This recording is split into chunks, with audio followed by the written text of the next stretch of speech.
আজ আমার topic present perfect continuous tense. যদি বলা হয় মেয়েটি মোবাইল ঘাঁটছে, তাহলে এই বাক্যটির মাধ্যমে আমরা বুঝতে পারি যে মেয়েটির মোবাইল ঘাঁটা কাজটি এখন চলছে। কখন শুরু হয়েছে অথবা কখন শেষ হবে আমরা জানি না, এখন চলছে, বর্তমানে চলছে। এই ধরনের বাক্যগুলো হলো প্রেজেন্ট কন্টিনিউয়াস টেন্স। এই প্রেজেন্ট কন্টিনিউয়াস টেন্সের সঙ্গে যদি অতীত সময় যুক্ত করে দেওয়া হয় অথবা অতীত কোনো ঘটনা যুক্ত করে দেওয়া হয়, তাহলে কিন্তু প্রেজেন্ট পারফেক্ট কন্টিনিউয়াস টেন্স হয়ে যায়। যেমন এই যে বাক্যটি আমি বললাম, মেয়েটি মোবাইল ঘাঁটছে, এর সঙ্গে যদি আমরা অতীত সময় যুক্ত করে দিই, যেমন বিকেল 5টা থেকে, অতীত সময় বিকেল 5টায় শুরু হয়েছে, এখনো চলছে। বিকেল 5টা থেকে মেয়েটি মোবাইল ঘাঁটছে। মোবাইল ঘাঁটাটা 5টার সময় শুরু হয়েছে, অতীত সময়, এখনো চলছে।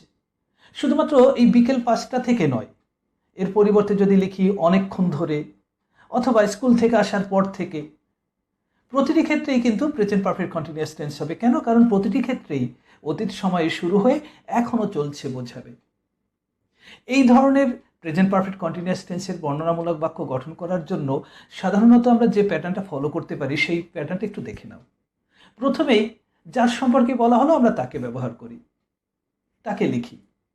এরপরে হ্যাজ অথবা হ্যাভ সাবজেক্ট অনুযায়ী, তারপরে বিন, তারপরে ভার্বের সঙ্গে বেস ভার্ব, মূল যে ভার্ব আছে সেই ভার্বের সঙ্গে আইএনজি যুক্ত করি।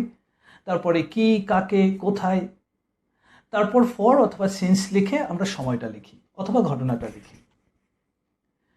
মোটামুটি প্যাটার্নটা এরকম, তবে প্রয়োজন অনুযায়ী আমরা চেঞ্জ করতে পারি। এমন কোনো এরকম ব্যাপার নেই যে এই প্যাটার্নটাই তোমাকে ফলো করতে হবে, এমন কোনো কথা নেই। মোটামুটি একটা প্যাটার্ন দেওয়া হলো, এটা অনুসরণ করে তোমরা কিন্তু বাক্যগুলোকে লিখতে পারবে। এবার আমরা দুটো উদাহরণের মাধ্যমে একটু বুঝে নিই। প্রথম উদাহরণ হলো, জন্ম থেকে সমীর কলকাতায় বাস করছে। দেখো, এই জন্ম থেকে এই যে অংশটি, এই অংশটি থেকে কিন্তু আসলে আমরা সময় বুঝতে পারি। জন্ম থেকে এর মাধ্যমে বোঝানো হচ্ছে জন্মের লগ্ন থেকে, জন্মের সময় থেকে। জন্ম এখানে সময় ইন্ডিকেট করছে, তাই জন্মটাকে আমরা এখানে সময় হিসেবে ধরে নেব। তো প্রথম কথা হলো যে কার সম্পর্কে বলা হলো সেটা খুঁজে বের করতে হবে। এখানে যার সম্পর্কে বলা হচ্ছে সে হলো সমীর, তাই প্রথমে আমরা সমীরকে লিখব, এরপরে হ্যাজ লিখব। দেখো, আই আর ইউ এই দুটো শব্দ বাদ দিয়ে যখন একজন বা একটা বোঝাবে তখন আমরা হ্যাজ ব্যবহার করব। সমীর আই ইউ কোনোটাই নয়, এবার দিয়ে সমীর একজন, সুতরাং এখানে হ্যাজ হবে। ধরো ফুটবল, ফুটবল আই ইউ কোনোটাই নয়, একটা, সুতরাং এখানে হ্যাজ হবে। তো যাই হোক, সমীর হ্যাজ বিন। এরপরে ভার্বের সঙ্গে আইএনজি, এখানে ভার্ব হলো বাস করা, লিভ, লিভের সঙ্গে ING living. Samir has been living, Samir বাস করছে। এবার কাকে, কি, এর কোনো উত্তর হয় না, সুতরাং এই কি এবং কাকে এই অংশটা ফাঁকা থাকবে, এটা লিখবো না। যেটা থাকবে সেটা লিখবো, যেটা থাকবে না সেটা লিখবো না। পরবর্তী যে পয়েন্ট আছে সেটা হলো কোথায়। কোথায়? কলকাতায়, কলকাতার মধ্যে, ইন কলকাতা। তাহলে Samir has been living in Kolkata. জন্ম থেকে, দেখো সময়ের সঙ্গে, সময় বা ঘটনার সঙ্গে যদি থেকে যুক্ত থাকে, সময়ের পরে বা ঘটনার পরে যদি থেকে শব্দটি থাকে, তাহলে আমরা এই ফর অথবা সিন্সের মধ্যে সিন্সকে ব্যবহার করব। আর যদি ধরে শব্দটি থাকে তাহলে আমরা ফর লিখব। যেমন ধরে নাও 1995 সাল থেকে, সালের এখানে সালটা হলো সময়, সেই সময়ের পরে থেকে আছে, থেকে থাকলে আমরা কি করব? সিন্স লিখব। আর যদি এবারে বলা হতো 10 বছর ধরে, তাহলে যেহেতু ধরে লেখা আছে আমরা ফর লিখব। ফর এবং সিন্সের ব্যাপারটা হলো এটা। তো যাই হোক, এখানে জন্ম থেকে, যেহেতু থেকে লেখা আছে তাই সিন্স লিখব। এরপরে জন্ম হলো বার্থ, সিন্স বার্থ। তাহলে Samir has been living in Kolkata since birth. আরও একটা এক্সাম্পল দেখে নাও। 3 দিন ধরে আমি জ্বরে ভুগছি। 3 দিন আগে শুরু হয়েছে, এখনো চলছে, জ্বর থামেনি। এটা অবশ্যই প্রেজেন্ট পারফেক্ট কন্টিনিউয়াস টেন্স। তো এটাকে যখন আমরা ইংরেজিতে লিখবো তখন প্রথমে আমরা খুঁজে বের করবো যার সম্পর্কে বলা হলো তাকে।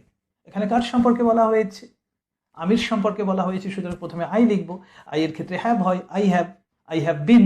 তারপরে ভার্বের সঙ্গে আইএনজি, ভার্ব হলো এখানে ভোগ করা, জ্বরে ভুগছি, ভোগা ইংলিশ হলো সাফার, সাফারের সঙ্গে আইএনজি হবে suffering, I have been suffering.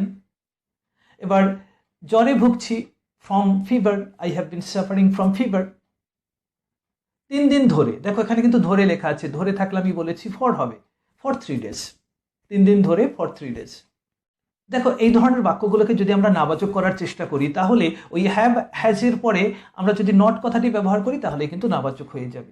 এ বাদ দিয়েও অন্যভাবেও নাবাচক হতে পারে, আমরা নাথিং ব্যবহার করতে পারি, নান ব্যবহার করতে পারি, অন্যান্য পদ্ধতিও রয়েছে নাবাচক করার জন্য, কিন্তু সব থেকে সহজ পদ্ধতি, একদম স্বাভাবিক যে পদ্ধতিটি হলো সেটা হলো ওই হ্যাভ হ্যাজের পরে আমরা নট ব্যবহার করব। যদি আমি ওই লাস্টের যে সেন্টেন্সটি আমি বললাম যে 3 দিন ধরে আমি জ্বরে ভুগছি, এটাকে যদি আমি নাবাচক করতাম 3 দিন ধরে আমি জ্বরে ভুগছি না, যদি না থাকতো তাহলে ওই হ্যাভের পরে একটা নট বসিয়ে দিলেই হতো। সেক্ষেত্রে আমার ইংরেজিটি এরকম হতো, I have not been suffering from fever for 3 days। দেখো এই যে দুটো এক্সাম্পল আমরা বললাম, আমরা শিখলাম, দুটো ক্ষেত্রেই দেখো অতীত সময়ের কথা উল্লেখ করা আছে।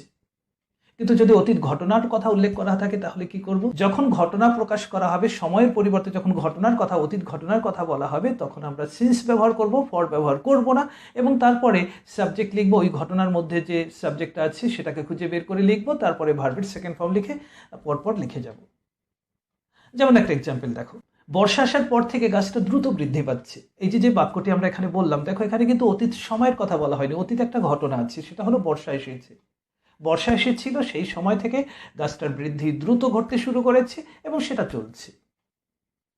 তো এখানে আমরা কিন্তু ওই প্রেজেন্ট কন্টিনিউয়াস টেন্সটি লিখে তারপরে সিন্স লিখবো, সিন্স লিখে তারপরে ওই ঘটনাটাকে সাজাবো। এখানে যার সম্পর্কে বলা হয়েছে সেটা হলো গাছটা, দ্য ট্রি।